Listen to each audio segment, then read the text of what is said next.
Hi, Will from Music Tech here at the Summer NAMM show in Nashville with Nate from Blackline Audio. Nate, you have a new compressor, or rather two compressors. Yes. What's the story here?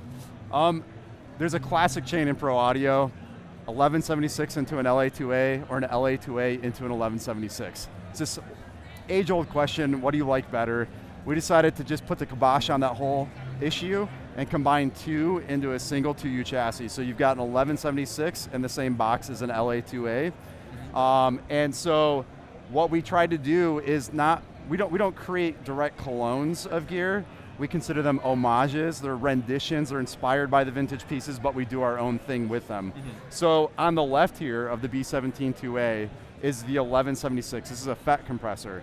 And it's very similar to our 17 compressor that's been on the market for a while. It's our most popular piece of gear at this point.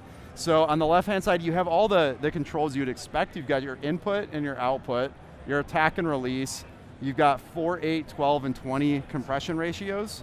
You've got your metering, which can show gain reduction, +4 output or a +8 output. Do you have an all buttons mode? There is no all buttons mode on this one. That was one design compromise we had to make to fit all this stuff in a one box. Fair enough. Yeah.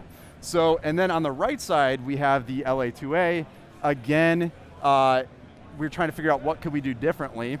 And I spent a bunch of time modifying this, trying a bunch of different components. I tried really nice capacitors, really nice tubes, all, different kinds of input and output transformers. I thought I got to a really good place with how it sounded, and then our lead design engineer in Chicago walks up to me and he says, hey, I designed my own opto element. I was like, oh, you gotta be kidding me. We dropped it in and it sounded better than any mod I had tried. So you get our very first component, our very own opto element. We're calling it the B4, or the, what is it? It's usually the T4B, and we're calling it the T4BLA.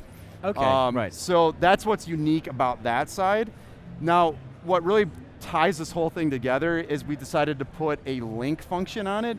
So what you can do with this switch is go from A to B, from B to A, or use them as two independent mono compressors. So this is basically a little routing option that you have on the front. So you can very easily switch the direction of signal flow. So just talk us through what the scenarios where you might want to go A to B or you might want to go B to A. A lot of it comes down to preference, and that's kind of where this debate comes from, is a lot of people like a FET going into an opto compressor or vice versa. On which sources, for instance, would... Basically anything you'd use that chain for, so it might be like a lead vocal track. I've used it quite a bit on vocals myself. I personally prefer FET going into opto, but other people swear the opposite.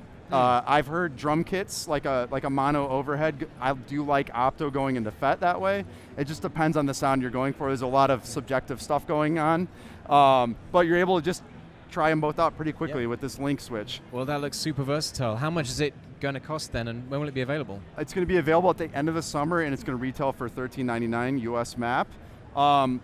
Real quick on the back, we also decided to add stereo links for each compressor. So if you end up with two of these, you can actually stereo link the 1176 side to each other or the LA2A side to each other. Yeah. Awesome, and you were the designing force behind this, were you? Part of the team. Okay. Yeah. Multiple people were involved in this, but yeah, I was the person who spent the time doing a lot of component choices, shootouts, that kind of a thing. Right. Awesome. Well, Nate, thanks very much indeed. Thank you. End of the summer? End of the summer. Super. Cheers. Cheers.